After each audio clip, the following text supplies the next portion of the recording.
Hey guys, welcome to the Liberal Hive Mind, a channel solely focused on exposing the abundant hypocrisy of the left. Now, if you guys ever needed more proof that the world is healing from this woke cancel culture that's been created, well then here it is. Elon Musk's Zoomer intern known as Big Balls, yep, you heard that right, Mr. Big Balls, I guess is officially back. I mean, if we ever needed proof that the left's ability to destroy people's lives with their digging and exposing of old social media posts has come to an end, well here it is. They no longer have the cultural power to deperson and deplatform people. There's finally a counterculture that is pushing back and saying no more with this ridiculous cancellation. The idea that we'd ruin a 21-year-old kid's life because he wrote some edgy things on the internet once. Well, it's been an absurd standard from the start. Cancel culture, I guess, is officially dead and it's coming from the tippy top of power. From the president and vice president respectively, they said no cancellation for Big Balls. Big Balls is coming back. Let's delve into what happened here and go into the justification that we're getting from the White House for bringing back this employee. We got some stuff to get into, so let's roll the tape. Alright folks, so here's a really quick recap. We all know that Elon Musk has a team of Zoomer software engineers that are currently auditing the US aid, and from what I understand, working on a project to modernize the government systems in an effort to reduce the size of government and make it more efficient. And of course the left doesn't like that so much, and so one of these leftoid journalists went digging through old social media posts, trying to make connections to all of these employees that Elon Musk has hired, looking for anything that they could use to cancel any of these young staffers, or I guess try to build this narrative that Elon Musk and his racist minions are engaging in a hostile takeover of the government, and, you know, like in most of these cases, you're probably gonna find something. I guess it's the old Stalin approach, show me the man and I'll show you the crime, and so the journalist in question did in fact find some edgy troll posts from years ago, and like clockwork the entire leftist outrage machine went into full outrage mode, demanding that this kid be fired, exiled, I guess sent to the digital gulag. This young staffer working under Elon Musk has committed heinous crimes. CNN really puts it into perspective. So this is a 19-year-old high school graduate who has used the unfortunate nickname Big Balls online, so that would be one way that we could refer to him. He is now working at Musk's behest inside DOGE, and we looked into his background, and so we found several notable things, Aaron, one of which is that this individual has founded multiple companies, including one with another unfortunate name, Tesla.Sexy LLC, which he established in 2021. He would have been around 16 years old. Now, this LLC controls dozens of web domains. So, Kara, you hear this, and you have known Elon Musk for years. So now you look at these young men who are now in data and in the private information about maybe hundreds of millions of American citizens as young as 19, the big balls here that Katie's talking about. Most of them are in their early 20s. There's an exception I'm going to get to in a minute. I'm curious, though, Kara, how well does even Musk know these young men, do you think? I have no idea. I think there's no vetting whatsoever, as you can see, that's taken place. It took Katie and the really great team. Wired has done an astonishing job here.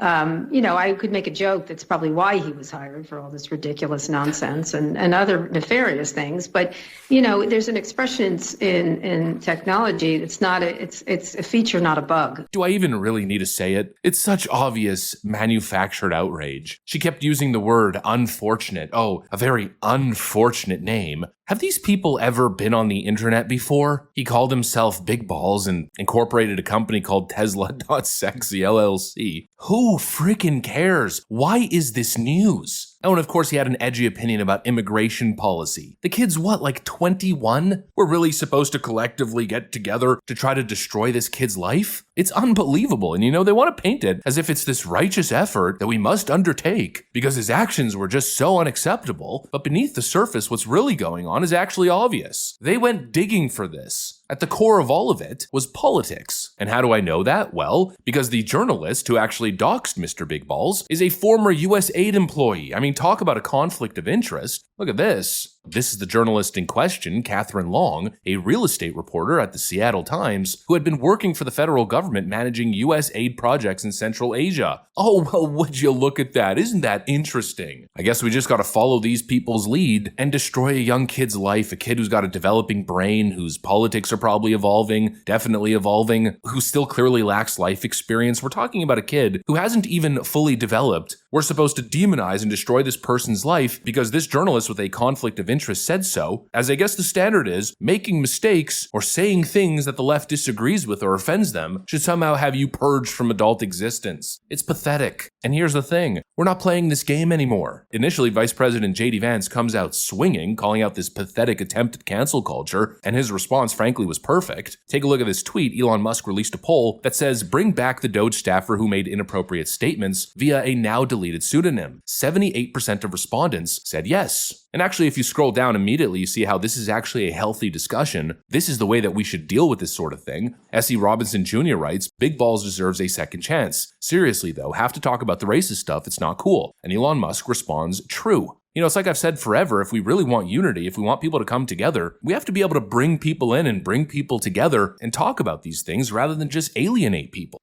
You know, it seems like a more healthy approach, but I don't want to get caught on that tangent. J.D. Vance actually responded to the Elon Musk poll, and he wrote this. Here's my view. I obviously disagree with some of Alez's posts, but I don't think stupid social media activity should ruin a kid's life. We shouldn't reward journalists who try to destroy people ever. So I say bring him back. If he's a bad dude or a terrible member of the team, fire him for that. And I think he's absolutely right. You know, the entire cancel culture circus has never really been about accountability. It's always been about control, power, a way for leftist activists to disguise themselves as journalists, to then dig up dirt so they could police speech, control narratives, and punish anybody that they don't like. And the one-sided element of this cancel culture, I think, pretty much tells you the whole story. You know, it's not like leftists are immune from saying racist crap. They're constantly saying racist stuff. Just tune into MSNBC for a week and you'll be inundated with it. But when they do it, it's okay. When a 21-year-old kid who's still developing does it, I guess it's time to impeach the president. What a freaking farce. But again, thankfully enough, there's finally a cultural pushback movement here. And like I said, it goes all the way to the tippy top. It's not just Vice President J.D. Vance, it's also Donald Trump. Take a look at this. One of the DOGE engineers was fired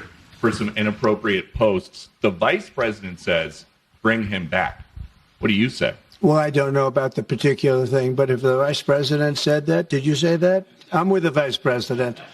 Thank you, Peter. And boom, maybe 30 minutes, an hour after J.D. Vance and Donald Trump chimed in, Elon Musk posted this. He will be brought back. To err is human, to forgive divine. And so look, really I want to tread carefully. I don't want to jump too far, but it certainly does feel like cancel culture is dead. It doesn't work anymore. I think the counterculture has finally figured it out. You don't need to apologize. You don't need to back down. You don't need to give in to the intimidation tactics of the left that are clearly dishonest power grabs. You never give in to the journalist vultures. And now it seems like people really understand that, they get it, and finally there's pushback. And I truly think that it is the right and moral thing to do. You know, the left thinks that destroying people's lives, canceling people, boycotting businesses is the way to get the job done. But I totally disagree. I think a path towards redemption and forgiveness is the right approach. You know, obviously context matters. Not every situation is the same. But in cases like this, I mean, he's a 21-year-old kid who made some unsavory comments online. He doesn't deserve what the media is doing to him. He's a young adult who's just getting started in life and he deserves a second chance. And most importantly, he deserves to be judged on his actions and his contributions as an adult, not his edgy teenager social media posts. I mean, come on, every single friend that I have from every racial background has said some crazy stuff online. It doesn't mean that they're all terrible people who should be condemned, like I said earlier, to the digital gulag, never to be hired again, never to be looked at again. It's called being a human and growing up. And again, I mean, I think the real point here is I'm more offended personally by journalists acting like this with clear political motive, desperately trying to cancel people and destroy people's lives and manufacture outrage. I'm more offended by that than anything else that I heard in this story. Anyways, that's pretty much what I got for you guys. Hopefully you enjoyed the video. If you did, make sure to leave a like and possibly subscribe. Thanks for watching, and I'll see you on the next one.